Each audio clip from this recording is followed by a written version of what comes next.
Hi, and welcome to another Mystery School. I'm your host, Jacob Cox, and our topic tonight is magic. And I am excited for a magical night with all of you guys. It's a topic that I love and am completely interested in. It is probably the topic that I am most interested in these days, and right now for good reason. There are probably people out there who, use magic as a tool to manipulate the masses and create a reality distortion that makes us believe, that we're not good enough, that the world is a certain way and there's not enough resources for everybody. And, we all know those things. So I think one of the best things that we can do personally is learn the magic for ourselves and not to be afraid of those things anymore, not to be afraid of a pentagram or something, realizing that it is some sacred geometry that is a tool. Magic is a tool, and just like a gun, you can use it to go hunting, or you can use it to kill someone. It is a tool that can be used in any way, and the universe doesn't really have any kind of judgment on you how you use it. You're going to learn things from it, whether you use it for good, seemingly good, or bad, positive or negative. We all learn from the things that we do. So, but I think I hear so many people these days, I got to win the lottery, or I got to make more money, sell my house and do all these extra things, save some cash up so we can all sell everything and go live in the woods. And it's like, man, it just seems like that's a lot more work, getting more into the matrix, getting more jobs, trying to make more money, as opposed to how can we manifest out of thin air, the things that we really want. I mean, for so long in our history, there have been people to do magical miracles and those kind of things. And, now even what we think of as a magician is just an illusion. They're illusionists. They're just doing illusions. But certainly the magician that we know of today comes from that fact that people like the Magi did miracles. And not just Christ, Buddha, other Krishna, other saints and mystics, and Saint Antipas, and people could cure people from diseases and things. So how come we are still living in a world where we aren't doing those things? We're not healing those people when we need scalpels and knives and surgeries and things. And I'm not saying those things are bad. I'm just saying maybe there's a cheaper, better, more efficient, quicker, faster way to do these things. And, we all know about the power of our minds, the power of our hearts, but there are magical aspects to the world. And I want to talk about some of those things today, wands and crystal balls and, some of these things. Like I said, we may have been pushed to believe that these things are negative or evil or are terrible. But like I said, again, they're just tools. And some people are using magical rituals and holidays to divert our fearful energies and our energies in general back to their pentagrams, back to their obelisks. And it seems like that's been something done in many civilizations throughout time. And it's time for us to take our power back. So I want to get to that tonight. So let's go ahead and start our magical journey, if you will. Again, thank you guys for joining me to our Mystery School of Magic. And that's where we're at. We are at a place in our time where we really need to start and look back at the past and see what people were doing, and can we do those things today? I mean, Christ said that, he's walking on water, and I believe it's Peter says, Christ, Lord, if that's you, let me come over there. And he starts walking, and it's the thunder and the lightning, and he gets afraid, and he, obviously he sinks into the water, and Christ goes there and picks him up. So if you only had the faith of a mustard seed, man, it's a tiny little seed that grows into a massive tree. What if we had that faith to do those miracles? You can do all these things I'm doing and greater things. Why would Christ, if he's the only Son of God, that can do these things, why does he give us that direct permission to say, you can do all these things I'm doing and greater things, greater than I? Because I believe he meant every single word of it, and that we are all God's children, sons and daughters.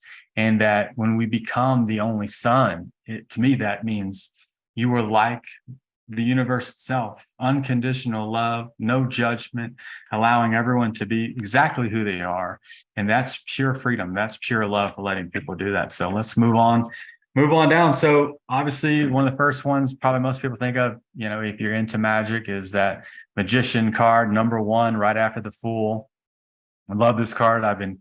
One of the synchronicities that I've been getting the past couple of months is getting this card regularly, every other day, every couple of days at least, and just really signifying to me that when I ask the universe, like, I need something else besides money and, jobs, what asking my guides, what is it that I need to know to help me get to the places I want to be in life? And it was just a clear word and magic. And so I've been really diving deep into that ever since. And that's the thing with magic. You got to know it's still here. It's all around us. It just stays invisible for you. If you don't believe in it, you're not going to see it. Many people think you have to see to believe. I think with most of the great joys in life, you have to believe it first. You have to believe in love before you really experience. You have to believe in the magical arts and mystical arts before they'll come to you. You have to be ready. When the student is ready, then the teacher will appear with the answers and the information that you need to move forward and move on. Because those who don't believe in it, well, they're not going to find it. It's not that it's like hidden from us, but like, if you don't believe in something, how are you ever going to see it? How is it ever going to, show up for you? If you don't believe that those synchronicities, that those people that you meet, the events that you go to, the aha moments that you have, or eureka moments that you have, that's all part of it. And just to just say those are coincidence or whatever, that's really not to your benefit. It's really, you're really putting things off and, amplifying those things, I feel like, is where we really want to go. So seeing synchronicities, seeing those things happen, that's what we want. One of the things I said to someone earlier was, in the past 2 months, I've really dived into magic and asking the universe to show me signs, to give me synchronicities. One of the things that came up was, I went to go get my shoes out to go play basketball the other day, and I had the word magic in my shoes. It must have fell off of a vision board or something in the closet, but that's just crazy to be buying books, diving deep into topics, and to find something like that, to get the magician card all the time, to find synchronicities that just prove, yes, keep going. This has happened to me for many years now, well over a decade, where I'm on to one subject and there's just so many verifications, so many confirmations from the universe saying, keep going, don't stop, just keep doing it. And to be like a child, because children see magic because they look for it. They still believe that it exists. No one has told them yet that it doesn't. They haven't even had it beat it out of them yet that, there's no such thing as magic. There's no such thing as an easy fix. Money doesn't grow on trees. All these laws that we have that we push on to kids. And it, when they're in the Garden of Eden state, that everything is magical, like a bug in the grass is magical. You know what I mean? And like, we have become so numb to the beauty of the universe and the world. Like, we become these adults and super serious. And like, we lost that childlike magic that we talked about last mystery school in the inner child one. And it's so powerful to find that inner child state, to be enamored with right now what's going on, because it's not going to be something that happens tomorrow. It's not going to be something that happens next week or next year. When the magic hits you, it will be right now, NOW, here now. It's always here now. And that time is not this, it is, but it's not always just this linear thing. Everything is happening simultaneously right now. And so when that magic hits you, it's going to be right now in this moment. You got to get really into how incredibly awesome this moment is and what's all around us and what's here, and the angels that are here with us and the guides and the spirits and everybody. And, when you really get enamored with it, you call people in and it gets juiced up, and anything's possible. And I think that's what really magicians knew. That maybe we're not understanding today. Everything's so logical. But logic's only going to take us from A to B, from here to there. Imagination will take us everywhere. I mean, you need to think about it. Magi nation. It's the place inside of us where we're all magicians, that magical imagination where you can create everything in the whole world right now. When you look around at the physical realm, everything that we can see is all because of some thought that someone came up with first. It had to be an imagination first before someone can create a bike or a TV or whatever it is. Had to think of it first before you could build it or create it. So our imagination can bring us to places and put us in worlds and dimensions and understandings that the logic won't get to. You got to get rid of the logic, move on from that. And really, honestly, more than anything, I do believe magic is essentially the higher understanding of nature. It's not like we say magic and they're like, oh, it's magical, we don't understand it. But really, there is an understanding. There is a science there is a mystical art to understanding something. It's like a technology, you know what I mean? And we can use it as a tool, and it is a tool that you can use for whatever you want. You can use it for good, bad, evil, whatever. And again, all those things are kind of relative because you're going to learn something from all of it. But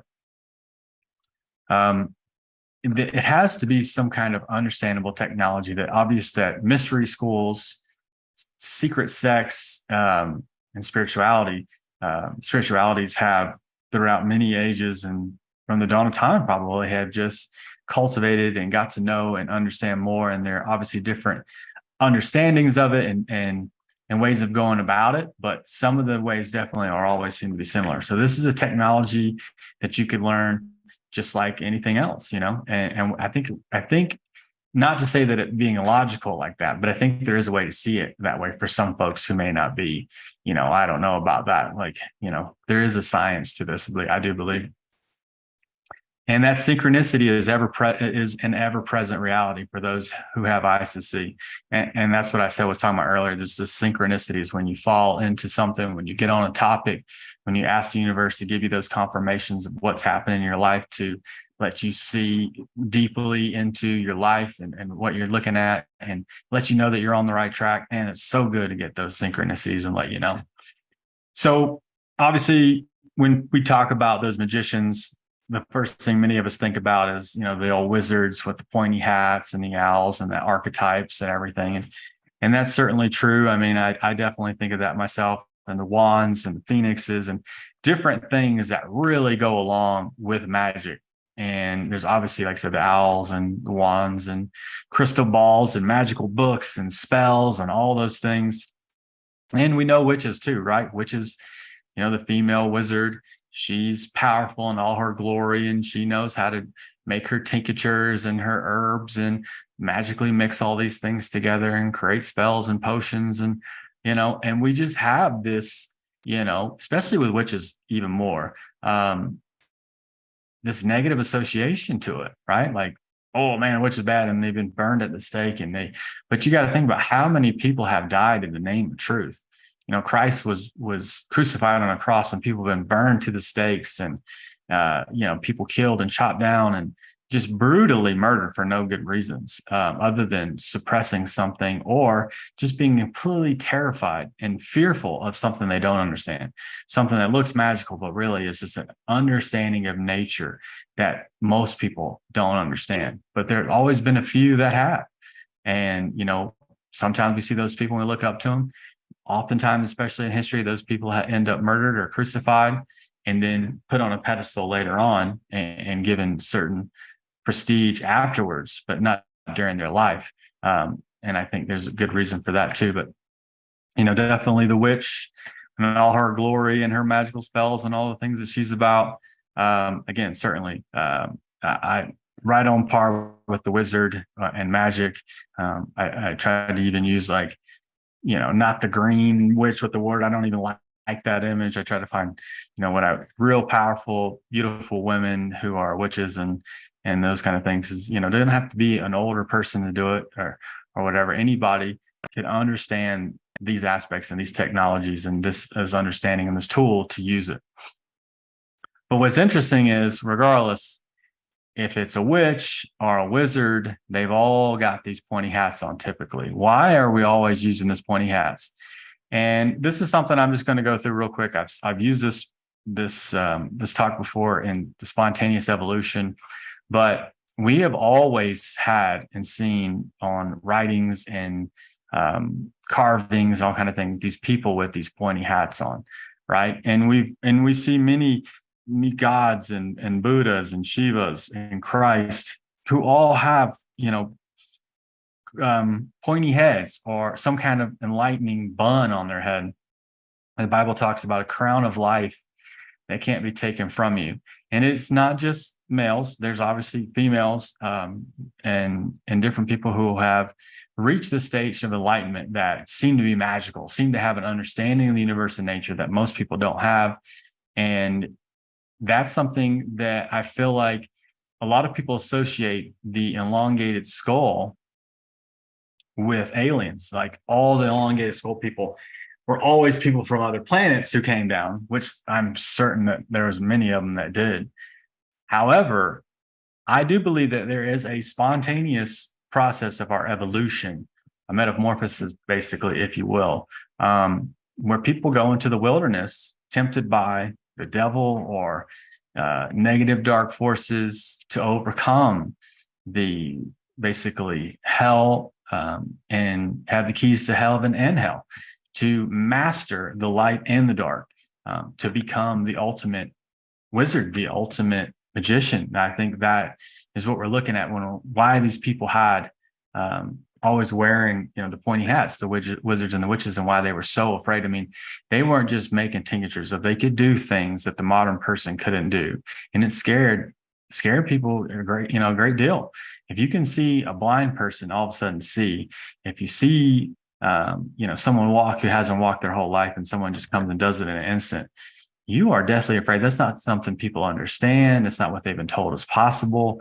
And again, yeah, they said, "Oh, the devil," and how many things back then was, "Oh, that's demons," and still today, that's demons, and you just write it off as something. I don't understand it, but I know it's bad. I know it's negative, but that's not necessarily true. It's just our own dismissal of something without really getting to know it and understanding it. There's nothing that you should be afraid of. If it's not something good for you, that's fine. But as a chess player, I can tell you this: when we're playing a game, I want to know everything about you. I want to know how you think, your strategies. So if there are people performing magic, on people, I want to know why. I want to know how they do it. I want to know where they do it. How do they get to those points? So at least you can't use it on me. You're not going to use that technique on me. I'm going to know what you're doing before you get there. There's no reason, at least not to research, not to get to know it, to understand it. Make known the unknown. And even Confucius was said to have had a misshapen head that looked like a crown on his head. And we all know, how much he's talked about. And again, Nefertiti, Akhenaten and their kids, and King Tut. And even when they dig up King Tut's grave and they take his body out and they pull his skull out, and this is they basically made what they think he would look like, and he's obviously got a little bit of elongated skull.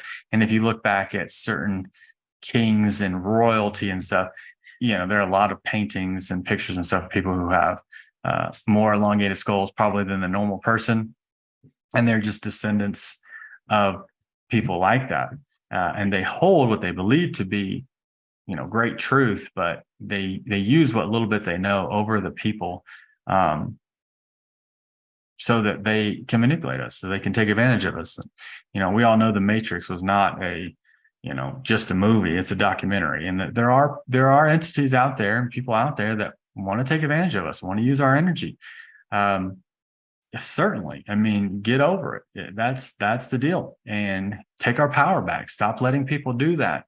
It only takes a few of us to get together to empower ourselves, take our power back, to completely change this planet overnight. I think a lot of people don't realize how fast things can change. I know a lot of you out there, probably like me, have had synchronicities, downloaded information or understandings in just a split second, just knew something all of a sudden that, it just came from in your DNA, from a past life, whatever you want to call it, but something that you just knew all of a sudden. If something like that can happen to you, for me, I was a bartender in Atlanta for over a decade, and it only took a few big things to happen. Like, I am selling all my stuff, giving it away, and moving to Colorado to work with kids. And everybody thinks I'm crazy, but I'm not. Maybe I am a little crazy, but those kind of things, I was changed in a second, in a moment. And if I can change a moment, I know this planet can change in a moment too. And the things that we all want really can happen way faster and quicker than we believe it. But people have made us think that things don't happen like that. It takes time. No, it takes the will, the intention, and to wake up and to bask in your gratitude and your knowing, to move on. So anyway, King Tut's got this elongated skull, not as big as some of the other ones. He's generationally probably gets smaller from offspring to offspring. But I want to take you somewhere for a second. So this is the yarmulke, right? And this is what the Jews wear. And so a lot of people say, well, Christ probably didn't have an elongated skull, but I don't know. I'm no scholar, but that sure does look really close to what King Tut has on the back of his head, only it's something he's putting on his head. And to me, imitation is the highest form of flattery. Maybe Christ did have this elongated skull. Maybe that his own people are imitating that. And that's what they're showing, because the crown is on the very top of your head. This is the crown of your head, right? And the babies has a soft spot of their head there when they're little.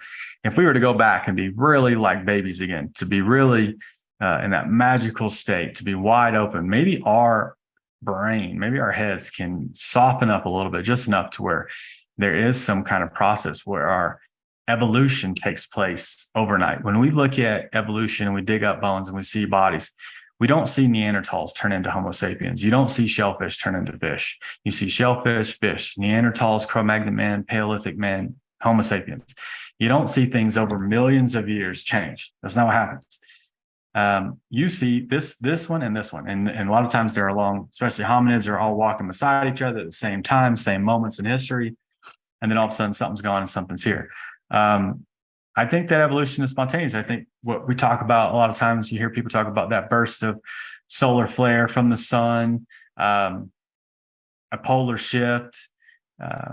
There are a lot of things that could happen that could drastically change the energy on this planet very fast. And I think we need to be open to possibilities here. Like from everything that we read, Atlantis sank in a night, in a day, right? How could a great civilization like that sink into water in a day? Drastic things happen quickly, especially when we're getting closer and closer to 0 point. And if you don't know what it is, go back and watch my Taurus episode, and that we are vastly coming down the vortex to a 0 point where the seeds are and the new growth is and the new life is. And things are happening quickly, and we're realizing things faster. It's almost like there's not as much time in the day. It's not that there's less time, but you're realizing things more, and your consciousness is becoming greater, and your awareness is becoming greater, faster, quicker. And what we learn, a conversation that you can have in 5 minutes can be more than someone learned in 500 years in past lives.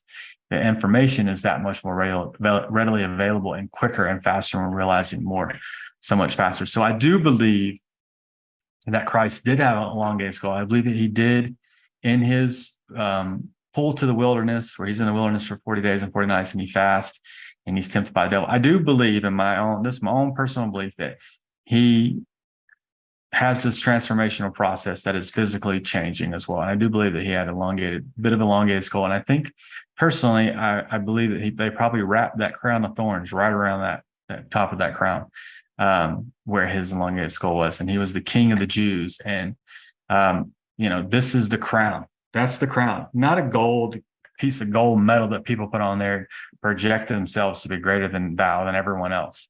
But a real king has a crown that cannot be taken from him, a crown of life that can be taken from you. And I do believe that's what he had. And I do think that is what a lot of magicians have. This isn't just only to Christ. This is, like I said, there are many beings who I believe have elongated skulls who didn't come from other planets, but earn their stripes, earn their crown through a evolutionary process that I think seems to probably happen. And no matter what, if it's instantaneously or on down the road, it seems that, when we talk about aliens with bigger heads and bigger skulls, and we watch those movies on TV, and subconsciously we all know that people who have more brain capacity are more intelligent, and we find all these skulls everywhere from Peru to Egypt. We just know that that's our evolution regardless. That's where we're going, right? We didn't just end evolution. We got opposable thumbs now. We're all good and 2 thumbs up. No, there's a lot more. And I think a lot of it is we will change physically, and we will change our brains. I mean, in your brain plasticity, every time when you're a kid and you learn how to hold a cup, when you learn how to walk and talk, your brain is constantly plastic. Boom, boom, boom. Every time you learn something, you get a little wrinkle in your brain. The surface area now has become greater because it wrinkles up, just like the mountains. The mountains are literally probably the brain plasticity of the planet. So you are constantly becoming more plastic. Boom, boom, boom. More people who have more wrinkles are more intelligent. They've learned more things. They've had more aha, eureka moments than people who haven't. So I'm saying in this process, and here's a great quote, Matthew, and this is what Christ said: "Which of you, by taking thought, can add 1 cubit to your stature?" Literally saying you're going to get taller by thinking, pretty much. And I do believe he's saying that you're going to get the cubit is going to be higher from that head because you're thinking and you're using that imagination inside of you. And so if you're pumping up all those, that brain plasticity and making those mountains and boom, boom, boom, and you just blast through and you have, a DMT moment in that 40-day dark, period that you're in to blast through to become a magician, to become a Christ, a Buddha, a Krishna. You can't prove it, but I certainly have a long pull for that for a long time. And I hope if anybody else has any information on that, they'd love to share it. I did tell this one time to David Wilcock at a talk back in 2012, and I showed him this quote and everything to him. Boy, we had a good conversation after that. But he agreed with me, and it's just one of the things you don't see a lot, you don't hear a lot about. But everybody always talks about aliens with big skulls, but I don't think all those skulls that we found are from other planets. I do think a lot of them are on. So I do want to take you down to the Bible again. One thing before we go to this slide and really say anything is, a lot of people say, well, you're going to use a couple slides from the Bible that kind of go with what you're saying. And there's a lot of things in the Bible, especially in the Old Testament, that say magic is bad, sorcery is bad, and everything. We shouldn't do it. And I just want to say, when we talk about what the Bible is and stories, remember that there were a lot of gods back then. There were a lot of fallen angels and, people probably from other planets who came down here and seeded mankind, had sex with our women, and created Nephilim and everything else. And they were the gods. They were the lords. They were the ones in charge. They were the ones that we worked for, because the word worship comes from the word workship. They were the ones that we tied our gold to. Why would you tie gold to God? Especially when God, in the New Testament, no man has ever seen the face of God, that God is love. And when we love, God dwells in us.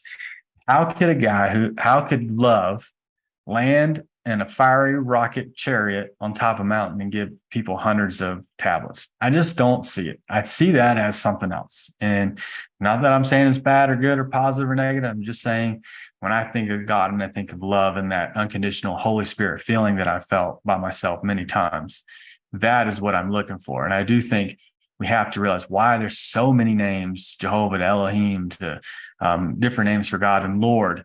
That Moses followed his Lord in a cloud by day and a fiery chariot at night. My God that that I worship and that dwelleth within me does not need a fiery chariot to fly around him. So there are a lot of things in the Bible that most of us wouldn't agree with. Most of us wouldn't kill our wife if they had an affair or something like that. You know what I mean? There are a lot of rules in the Old Testament. So you have to think, why are there so many rules? Why are there so many laws? Not to say that the first 10 are good, but certainly telling people not to do certain things. Don't do this. Don't kill people. Like, when you tell people not to do things, I tend to see that people do them. Don't eat this cookie. You can guarantee that kid's going to eat that cookie. As a behavior therapist, I know usually to focus on what you want people to do, tell them what you want to do instead of what you don't want them to do, and they will tend to do what you want them to do better. So in the New Testament, Christ said, I didn't come to abolish your laws. I came to fulfill them. That's exactly what he does. So, I use these things because I feel like I want to justify the Bible, and I want to show people that there's a lot of great stuff in here. And it's not about what it is or how it reads, because we know the Council of Nicaea has done a disservice to us by taking books out and changing things around. But to know that this is a book full of wisdom, full of magic, full of understanding, and we need to realize that.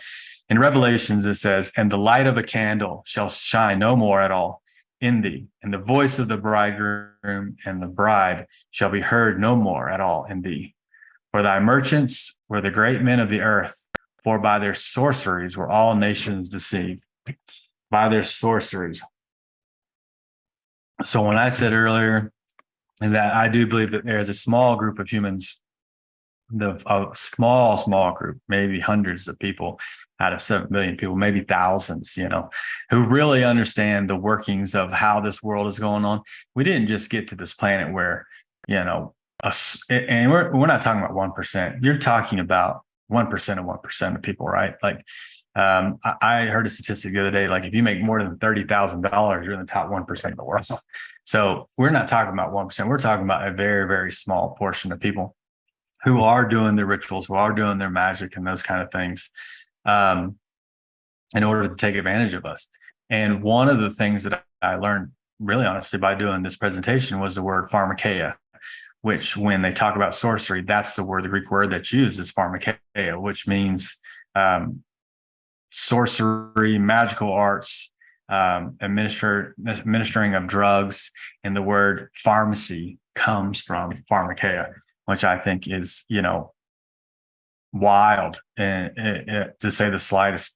That there are groups of people who are literally using pharmaceutical drugs and drugs against us to put us in zombie-like states, to make us more submissive, more manipulative, more manipulated, and more suggestible to certain things like television, programming, ideas, misinformation. I mean, dude, misinformation, we've been misinformed since the beginning, since we've been here. Because obviously probably aliens did come down and take the hominids that were already here and change some and take their DNA, mix it with theirs, and made Homo sapiens. And that's okay, because at the end of the day, we'll evolve much quicker than we would have without them. To the extent that we know the darkness and then we know the light, that's the whole thing, is the light and the dark are a duality, but they're all one. So it's to our advantage. So I'm never mad or upset that it's happened. And I don't think anybody should be. But Scripture provides numerous instances of healing, either through the power of Christ or the power of his creation, plants, herbs, foods, oils. The same cannot be said from the references to healing through synthetic chemicals, the ingredients of drugs and medicines. What Scripture does say about these chemicals is where we find the Greek word magical spell or sorcery, which is pharmakeia, pharmacy. So yeah, they are using those things against us. The light of a lamp will never shine in you again. The voice of the bridegroom, I said this earlier, the voice of the bridegroom, the bride will never be heard in you again. Your merchants were the world's important people. By your magic spell, all nations were led astray. So I have to be really careful, man. We do live in an age of disinformation, and there are a lot of people who, now again, not a lot, a few people who profit and who take advantage of the fact that we are completely disinformed, since our libraries, great Library of Alexandria, our libraries have been burnt down, our books have been burnt down, our things have been destroyed, our history has not been preserved, our great buildings have been covered up, and the understandings of how to build these things back have been lost to us. And there are people who profit off that, and there are people who love that. But man, at the same time, I ain't mad about it. You giving me an opportunity to go back and find it. You giving me an opportunity to go back and learn it again, to remember it, to dive in back into the magic and remember who I am again. What a great opportunity. Now, we've totally lost ourselves. We totally forgot who we were. We totally forgot about the magic and all the things that are possible. And we're living in this little state of fear and worry and, oh my God, it's me. But we have the opportunity now to break through that by learning some magic, by learning how to go farther than we ever thought we could. And another one in the Bible that's good. But outside of the dogs, the sorcerers, the sexual immoral, the murderers, the idolaters, and everyone who loves and practices falsehood, man, does that not sound like a few people that, I could name them by name, but I won't. But there are definitely people who are doing some bad things to children, bad things to people, feeding off things and using sexual immorality and practicing falsehood to just completely deceive us. And again, the Bible, I think, spells it out plainly. The things that have happened and did happen and will happen, almost identical. I made a whole mystery school about apocalyptic resonance. So the things that happened in the past will be very similar to the things that happen today, and that there's a promised land calling for all of us, and we don't need a bunch of money and stuff to get there. But if we learn some magic, man, we can really amp up our way and get there a lot quicker. And that's what I'm into. So one of the things that we kind of comes to mind when we think about magic is the Magi, the three Magi that came and saw Jesus when he was born, the frankincense, the gold, and the myrrh. And Magi means miracle worker, people who could do miracles. So they obviously probably knew something about that North Star, understanding that other people didn't know, how to find the Christ that was born unto us, and so they're just more connected to astrology. They're more connected to themselves and to the universe and nature, and they have that higher standing, and so they know where to look and how to find things that other people don't know how to find. Plain and simple, real easy. One of the things that comes up a lot for magic is magic wands. And I think that it's pretty cool. Most of the historical wands that we talk about usually are made out of wood, and different kinds of wood can do different things. One of the in particular ones I want to share with you guys right now is the holly tree, and Hollywood. And obviously, we all think about the movies and celebrities and stuff that live in Hollywood. I would say that they use that name in particularly because a holly wood is the wood that you would use to make a wand, to manipulate or cultivate, however you want to say it. Nature, essence, in Hollywood is how one of the aspects of that they're using to manipulate us or convince us of certain things or program certain things. Again, you can use it however you want to, but I am pretty convinced that the word Hollywood comes from that particular understanding that Hollywood is a tree that people use. And I'm not going to get into the details. Some of you guys may know, but taking just a small portion of a branch on a certain day, on a full moon, on different times of cutting these trees, can do different things. That there are different kinds of magic and spells that can be made, and so different wood does different things. Harvesting the wood at different times, putting your attention in it. But it's always something that we talk about when we talk about magicians and magic, and that's something that's always there. And one of the things that I've known about before, but I wanted to bring to this talk today because I felt like it was important, was that Jesus in many artworks is holding a magic wand or a stick or something. And it's not something that we know about from the Bible. Of course, like I said, the Council of Nicaea took a lot of stuff out, a lot of books out, a lot of things. But certainly very old paintings, murals. This is Jesus raising Lazarus from the dead. Now that is a magical thing, man. Someone is dead, and you raise them from the dead. If you saw someone do that today, most of us would freak out. No wonder they killed Jesus, right? He's doing things that nobody thinks he should be doing, but he's doing what the Father, the universe says, hey, man, you can do all things and greater things. So and so there's literally pictures and paintings, and this is one, again, this is where he's raising Lazarus, and he's got a wand in there, and he's turning the water into wine, and he's got a wand. I think this other one is the fish and the bread that he fed the 5,000 people with. So he had like 2 fish and 35 loaves of bread, and then he amplifies them and goes around, and after everybody's fed, there's dozens and dozens of baskets of fish and bread. All 3 events that Jesus was said to perform miracles, and here's just a picture where he's got a wand in him. And I just think that's an incredible thing that we don't ever talk about. It's never discussed. It's never something I never felt as a kid if I would have saw something this or known this, I could have brought it up without being completely ostracized or called blasphemous or something. But here it is, plain as day. These are all pictures of Christ holding a magic wand, doing miracles. And like I said, he was obviously a magician to be doing the things that he was doing, turning water wine, raising people from the dead, walking on water. I mean, these are the things that should not be doable by anybody. But it's done by him, and he does have a magic wand, and it's done by other people too. And so I just wanted to, I love showing things, hopefully, that most people don't know about, have never seen before. But there are certainly, like I said, and I mean, a sculpture like this takes a long time to make, a long time to do.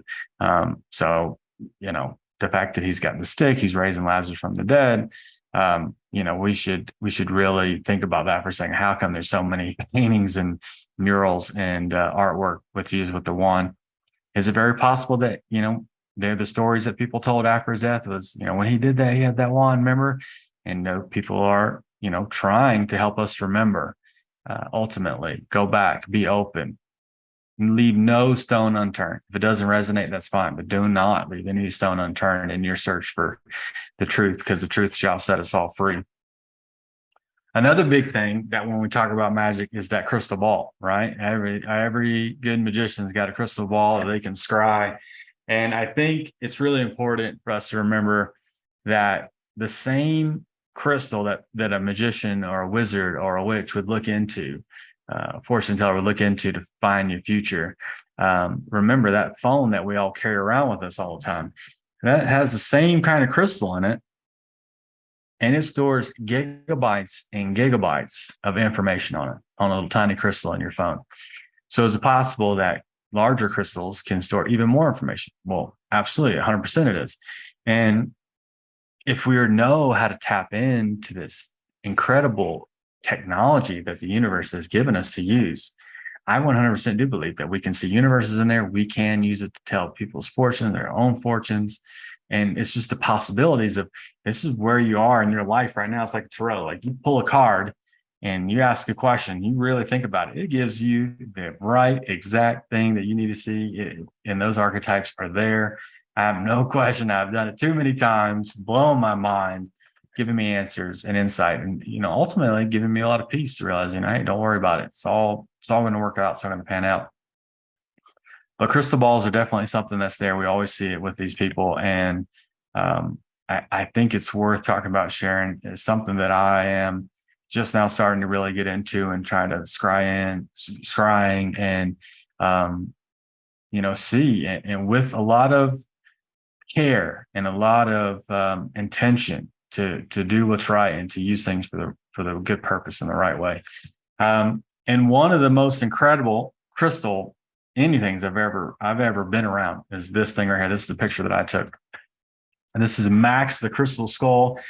And I will do a more in-depth talk about the crystal skulls and some other mysteries that surround those particular artifacts. But if you can tell in this picture from the front, that's 3 different colors, and that's because there's 3 different crystals.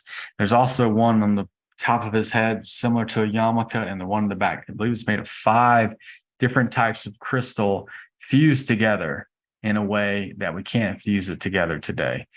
This is certainly not a natural formation of any kind. It is fused together almost like it was malleable, hot, liquidy, and they just stuck it together and then cooled off really fast or something. It's a magical process, I would say. What's even more incredible about Max is Max basically is the computer. This is a wireless computer. It's 18 pounds of crystal, and it holds what I would probably consider all the information of the universe that has happened or will ever, and stored to him. And if you can get on the right level, if you can stay calm or relax and ask it, this thing will talk back to you. He has his own voice. He has his own kind of personality, if you will. I do believe, I know it sounds crazy, but I believe that the Mayans talk about these 13 crystal skulls coming together in a time when we need it the most. There's about 7 or 8, maybe 9 or so, that people could agree that probably where Max is definitely one. The Anna Mitchell Hedges skull is one in the British Museum. There's a few handfuls out there, one in the Smithsonian. But here's one of the few that goes around to the country, and just transferred from Joanna Parks to a new girl. And I'm really desperately trying hard to bring Max to Colorado Springs, to be honest with you guys. I've slept next to this thing, literally next to my end table, and I could feel my conscious like being pulled in and out all night long and have these incredible experiences and taking me on these incredible adventures and journeys. We need to see crystals like that again. We need to see crystals as like their own little personal entities of themselves, and and can help us out, and not just little things we wear on our necklaces and stuff, but they have information embedded in them. And I do believe that this is like this ultimate computer that needs no interface, no keyboard, no mouse. You can literally talk to it and it can talk back to you. It can send you, and it can direct energy around, and it can create magical things to happen.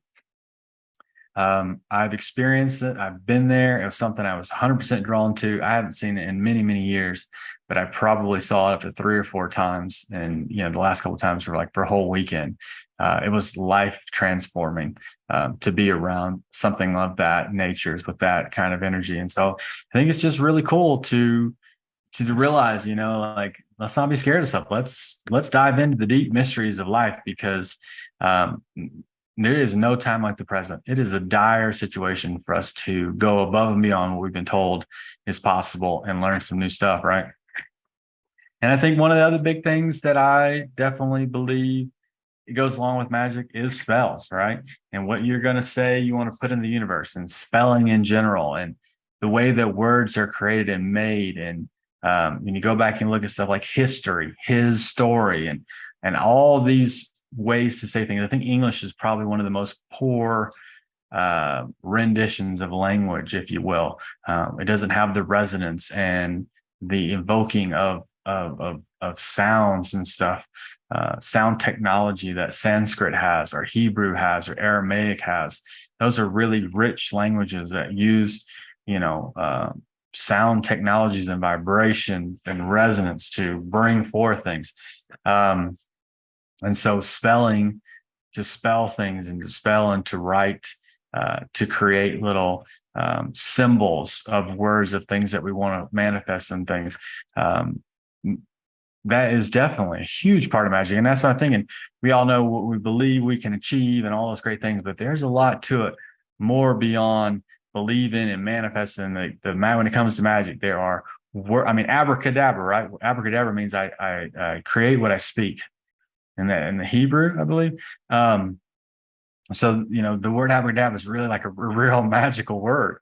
And so, I really want to emphasize the fact that it's more than just the law of attraction, but it's emotions and feelings and words and crystal balls and wands and the essence of the higher understanding and technology of of nature and our essence of who we really are. So it's a big thing. And there's a lot to it. And again, that's why I said I'm just going to just touch the surface tonight on some of the things. But one of the people that I learned about long ago in the beginning of my awakening, probably 2007 or 2008, was a guy named John Dee. And I was super attracted to what he was doing, what he was talking about. One of the biggest things that I ever found was this guy right here. I don't know if you can see it too well in that picture. You want to? I can make it bigger. Make it bigger for a second. And the monad. And he's got, the moon and the sun and the elements and the fire, bringing this all together. And in his words, basically create a glyph of his own design meant to express the mystical unity of all creation, bringing all these elements. And I bought his book recently, and I've been reading the whole thing, Hieroglyphic Monad, and trying to understand more so of what he was saying with this. I mean, this guy wrote this book in 13 days. Because he said that he was channeling basically angels who gave him this information, and he had a whole book written in 13 days. And I'm like, wow, that's pretty incredible. And I mean, to me, when you look at the symbol, it's so coherent. There's so much about it. You're just like, there's so much going on there, and I don't even understand it. And a lot of people back in his day did not understand it. And the universities and the higher learning places back then didn't acknowledge him and his understanding. But John Dee was an incredible dude, probably one of the greatest scientists of our time or of the history. He was a mathematician, an astronomer, an astrologer, a teacher, an occultist, an alchemist. He was the court astronomer for Elizabeth I, and he spent much of his time on alchemy, divination, Hermetic philosophy, which, if you guys don't know anything about Hermeticism and the Hermetic laws, go and check them out, because I can guarantee you those are the magical laws of the entire universe.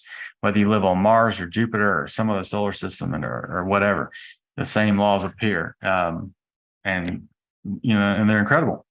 And he had one of the largest libraries in England at the time. And the dude was a magician. He was a scientist. He was an astrologer. He was, he was incredibly Renaissance man. And people did think back in his day that he was a kind of a sorcerer. And basically his relationship with Queen Elizabeth kept him from being murdered or killed. But he took, like I said, he created these books and he channeled these things in. He's responsible. That's literally a picture on my shirt, and the picture out of his book, the sun, the moon, the elements, the fire, and he puts all these things together. And this is called the monad. And the whole book is with the hieroglyphic monad. It's all about this, but he's responsible for what we now call the Enochian language and the Enochian alphabet. And what's cool about that is, according to Dee, this is the language that Adam spoke before the fall. This is what Adam spoke. It was this resonant, incredible language that the Enochian language is said to be the language of the angels. And that if you could speak this language, you could call in the angels and come in one by one until, they're with you. And imagine how much more power do you have then? How much more creation is there? How much more understanding is there? How much more self-esteem, courage, bravery, everything? You know what I mean? If you knew the language of angels, and I mean, I'm not saying that I couldn't call in Archangel Gabriel or Uriel or something with English, but if there's a resonance to Sanskrit and to Enochian language and to Hebrew and Aramaic that English has lost, and these people were able to call in these things and have magical words that created resonance and power to them that could pull things in, that's real sexy to me. You know what I'm saying? I want to know it. I want to call in angels to help me download it, to help me understand these secrets that have seemed to elude us because we don't really care. We're so inundated in making money and working and literally just being afraid of who we really are, that we're not daring enough to ask those big questions. We don't think we're good enough to ask those big questions. But damn it, if I'm not good enough, right? If I'm not the one that came here to save the world, if I didn't come here with the greatest mission, I did come here with that. And I do deserve to love myself, to acknowledge myself, to be totally enamored with everything that is. And I'm part of it. I'm not separate from it. I am that too. And so I think, why not me? Why not me? Why not? Do I not do the miracles? Do I not do the same things that Jesus said we could do and greater things? Only because I don't believe it can I not achieve it. So I'm into it. I've bought his mystery books. I bought his monad book, and I'm reading them and I'm getting into it, and I'm doing it with mindfulness and understanding, and not to do anything to harm myself or anybody else, but simply, be a conduit to which spirit can come in me. Holy Spirit can come in me, guide me, guys, show me at this point in time, here and now. If there's, I was always asked, or not always asked, but everybody, kind of has, maybe not everybody, most folks seem to have a superpower that you want to have. Some folks want to fly or jump, be jumpers, and jump to any place at time they want to, or whatever it is. If you could have any superhero ability, what would it be? I have always, since I was a little kid, and probably because I was in a car accident and in a wheelchair for a while, and and understood that suffering, I always wanted to be able to heal people of anything and everything. I thought that would be, you would always be in demand. You know what I mean? Like, what a great feeling it would be to heal people, to be at that moment in time where the blind see, where the lame walk, where someone with, leprosy or sores on there, all of a sudden it's gone. You'd be the coolest person in the world, and you wouldn't need wealth as in money, but every person would want you to come to their house. Every person would feed you and give you stuff, and you wouldn't even need money. Everybody would take care of you. You would come to my house and talk to my son, do that. Whatever. You would be, I think that just would be the most incredible, awesome, grateful power to have.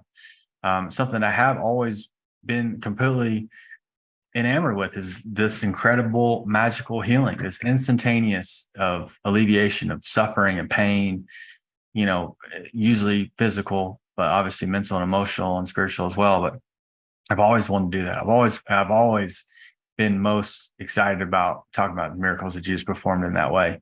And so I want it, man. I want it. And I work with populations of people who suffer and who are hurting and who have physical ailments, and people who are blind and people who can't talk. And man, I just can't imagine what it would be like to heal someone of that. And I know that ultimately it's going to take, you have to completely heal yourself first. You have to be the ultimate healer, is to heal yourself first. The ultimate magician is to understand who you really are, to get down deep into what you're really made out of. And that, I know, is one of the foundations of learning magic and healing. But I do think that we're all capable of those things. And if we can really heal ourselves and and do that, then we can heal others. That's where I'm going, man. And I think that I work with this population to find empathy, to have love for people, no matter what they look like or how they talk or don't talk, or just loving them because they're here. It gives me a great opportunity to be with people and listen to them and just be there and hold space for people, that I feel like has given me a power and an understanding that I wouldn't have without it. So that is, like I said, more than anything, I want to heal people. I want to move mountains. I want to move cancers. I want to do those things because, man, people deserve it. You don't have to go pay $100,000 to a doctor who's been, indoctrinated into a system that's, pretty much completely funded by pharmaceutical companies for pharmaceutical drugs. And no, man, we're entitled to heal each other. We're entitled to heal our own bodies, and without scalpels and knives and, tons of equipment and money and radiation. Nah, dude, we can heal ourselves. And Christ gave us that permission. He didn't say, this is only mine, only mine. I'm the only one that can do it. He said, no, you can do it too. And even greater than that. I think it's time to break up with normal, and what's normal and what's okay. And what we've been taught is fine. And this is a book that's, read, this is what we're capable of. This is what everyone agrees is okay.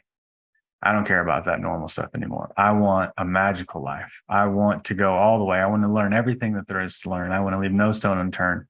And, whether it helps me or not, fine. It doesn't matter. I just need to figure it out and learn it. And I'll make the decision whether it was right for me. But at this point, I haven't found anything that wasn't helpful in some way, not at least in some way. But until we learn to break up with what's normal, you're never going to see magic. You have to go beyond that. You have to go beyond the logic and the reason. This is a magical world, a magical universe. And it's only because we've been programmed and someone told us that it wasn't. Someone told us that, you have to work and you have to get a job. Money don't grow on trees, and, life is hard. And yeah, it's challenging. There are challenges, but it's an adventure. And we're the hero of our own journey. So, you want to climb mountains. If you don't, if everything's super easy, you don't really learn and grow as much. So, see those things and bask in the beauty and revel in the challenge and be here now and realize, it's part of the journey. It's part of it. You'll be better because of it. I want to feel the magic in the air. I want to transform completely who I am and what I think is possible to beyond my wildest dreams, because I know it's true. I know that my guides and my spirits and entities are guiding me into a world that maybe was scary for a long time, but now I'm not scared anymore. I'm not scared of a pentagram or, magic or something, because I was told for my whole life that you shouldn't mess that. The Bible says don't do that, but I understand how to read it now. I understand, what it's saying. It's like a technology, right? If there's a UFO that crashed out there tomorrow, you might be able to take some of it apart and to make a car out of or something, but that thing could fly around with anti-gravity, that some of us, we wouldn't know how to do that. We might be able to reverse engineer some things and learn how to do some things and eventually maybe go all the way. But the Bible's like a technology like that too. It's got this vast amounts of information and wealth and magic in it. And we have to see it like that, and not just see it as this, it's this old book that is relevant anymore. I tell you what, I can't tell you how many times the Holy Spirit or God has talked to me and, said, go read this book and then go read the Bible, and I'll go read that book and I'll go read the Bible. And I don't even, you don't even know where to open up. You just start opening up and you read it, and I'll be at the exact page I need to see. And I'll be right where the other book left off if I just randomly open the Bible. It's a magic book, man. You got to be magical too to use it. You know what I mean? It's not as some of it's operator error, right? If you're not getting what you need out of it, like change the operation of how you think and how you see things, and see things as more magical and see things as more incredible. And maybe your experience will be more like that, and become fearless. Life becomes magically limitless when we become fearless. Like there's nothing else. You know what I mean? Like the darkness no longer scares me. I've been through the darkness. I've been through hell. on earth, right? In fact, going through hell has made me realize if I was powerful enough to create hell on earth, then I got to be powerful enough to create heaven on earth for myself too. And the hell no longer scares me. The darkness no longer scares me. Demons don't scare me, right? Because why? Turn them into your friends. Turn them into entities that are helping you. Because I'm not afraid of them. Why be afraid? What are you going to do to me? Kill me? I've died many, many times, not just in this life, but all the reincarnation that we do. We're died many times to realize you're just going to keep doing it over and over again. You're going to change. You're going to transform. You're going to die, and you're going to be born. And dying and being born are the same thing. And ultimately, there's nothing to be afraid of. You're it. You're not going anywhere. You're already there. So become fearless. All of us need to become completely fearless, masterful, disciplined. When we see people like Merlin and these real magicians, like, that they got discipline, and it takes to be an apprentice. That's what I want to be more than. I want to be an apprentice. I want this magical entity to come into my life, to make me an apprentice, to show me the things, to give me the books to read. And I am your apprentice, and I'll work. And I think that's what a great way to learn things, right? Not have to go to some school where we have to read things you don't agree with or whatever.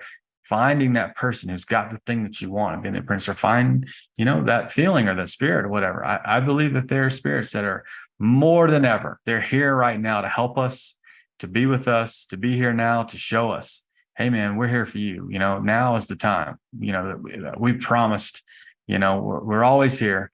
And we are at a time now that we've all wanted to be in. Man, this is the graduation, the great purification, the transformation, the 0 point. We are there, and leave no stone unturned. Become completely fearless. Let nothing hold you back. Because if you do, you're going to get held back. We've all had that power. We just have to learn it for ourselves. We have to learn the technology. We have to learn the understanding. We have to realize all that power is in us. It's not something that somebody else knows, somebody else can only do. Someone else has the understanding of. Every single one of us have the power. And you got to want it. And you got to be ready. Because when you're ready, the teacher will appear. And that may be a person, it may be a book, it may be a feeling, it may be a spirit, it may be an event. But I know, because I've had enough happen this past couple of months in 15, 16 years of really awakening to information, to know that I know when I have synchronicity. I know when angels have gathered around me, clapping and cheering me on, and I bawl out crying, and a feeling of unconditional love encompasses my whole body, and I get goosebumps everywhere. And you're just like,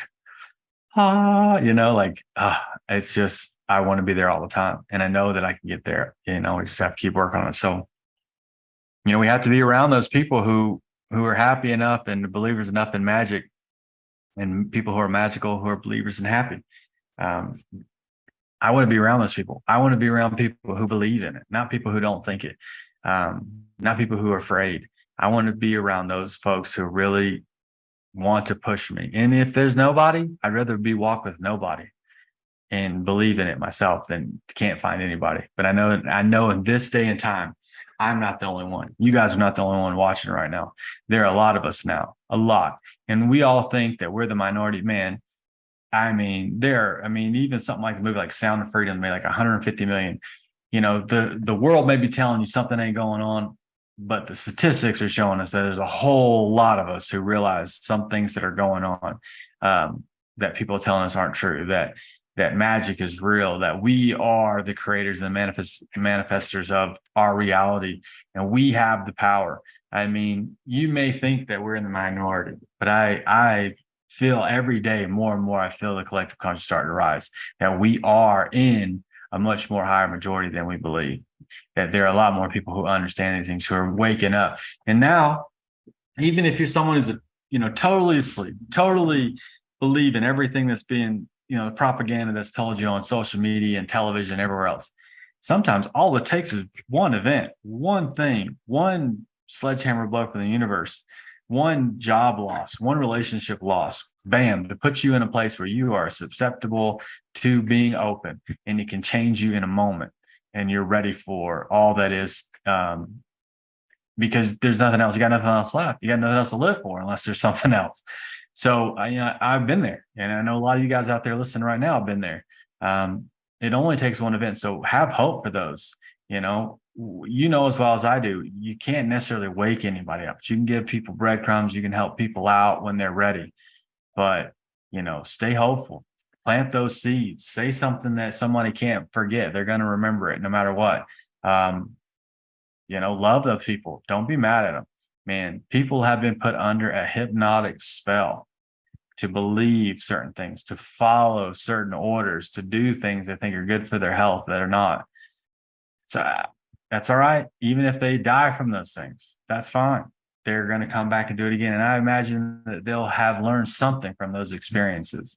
I truly believe that. I feel like, to me personally, I feel like everyone, you need to learn while you're here. You don't want to kill people or murder people who don't believe the same thing you do necessarily, because they don't learn it. I'd rather them learn it now than be die because our beliefs aren't the same. But if that makes sense, I want people to learn the lessons in this lifetime, right? You don't want, like, someone say like Adolf Hitler or something, like he is a terrible person that should die. Like, man, Adolf Hitler's coming back, reincarnating back too, whatever. I want him to learn the lessons in this lifetime, not to be murdered because he did bad things. Man, some of the worst things I've ever done in my entire life put me on a path to being the best person I could possibly be, because I felt bad for him, or I had empathy for others because of it, or I didn't want to continue to bring forth things and misery and suffering to myself based on the person that I was. So some of the worst things I ever did helped me out be the best person I am.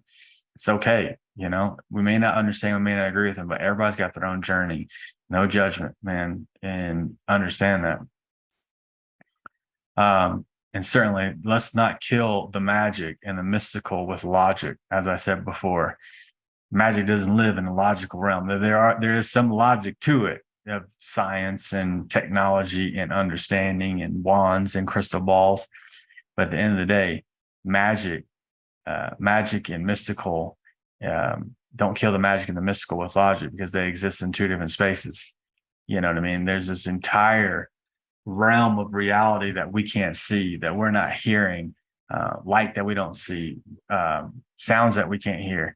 There's a whole other world of other dimensions available to us that we're not experiencing, but that we can, or maybe we are affected by it slightly, but we don't understand how it works. But I can guarantee you that all these other realities all intertwining with us, definitely, we're always interacting with that, the butterfly effect and things like that, things that we're saying into the universe. And but don't get it twisted. Magic and mystical stuff and logic, man, they all that stuff, and they are all kind of all one and the same too, but they don't kill it.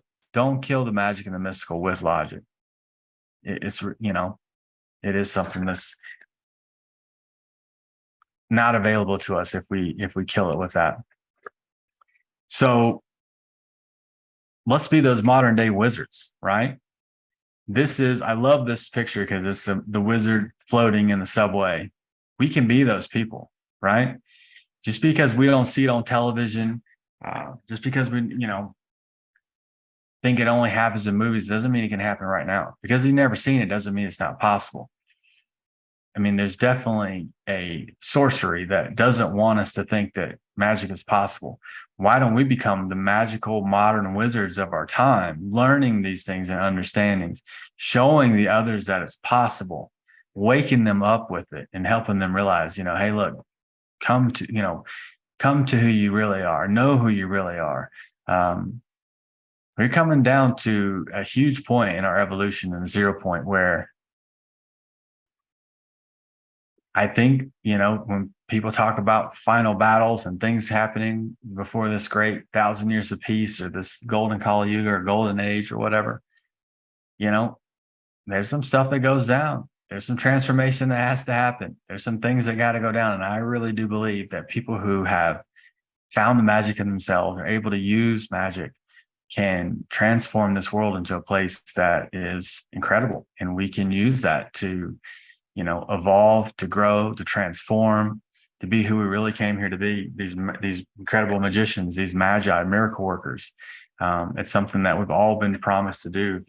And I think I'm just incredibly grateful to have what I feel like is this muse, and I call it Nostradamus.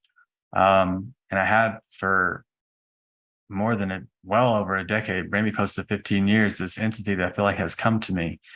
And Nostradamus with the G on the front, like gnosis or Gnostic, one who knows or knowledge. And I feel like it divulges this incredible information towards me. And I almost have to like dumb it down to like speak it and to understand it. And as time goes by and synchronicities happen, I start to understand this information more and more. But one of the biggest things is magic. And I want to give it to you guys tonight, to know that you're magical, to know that you're beautiful, and that each and every one of us are wizards, witches, whatever you want to call yourself, magicians. And we can transform ourselves and this world, and it can happen a whole lot quicker than we can possibly imagine. But we have to use our imagination and do it. And so I just want to thank you guys all tonight. I'm incredibly grateful to be here on Ascension Works TV as always. I hope you guys enjoyed the talk tonight. Please like and subscribe.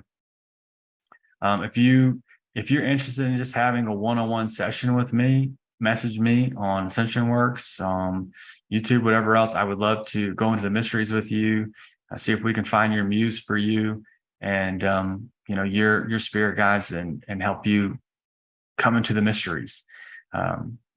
Christ said that for those who are worthy, I divulge my mysteries to you in the Gnostic Gospels. And you're all worthy. You just got to know it. And if you can find that, you certainly will be amazed with what is divulged to you in particular, and the things that you would love to probably know about, things you don't even know that you would love to know about right now. But yeah, and the donations are all on Ascension Works Television. Please help me out and give and like and subscribe, and let's get the message out, because I feel like, to me, it's all about empowering others. I'd love to do this for a regular job more than anything. But I am totally grateful. I am thankful for this opportunity. The light in me sees, honors, and recognizes the light and divine in each and every single one of you. Namaste.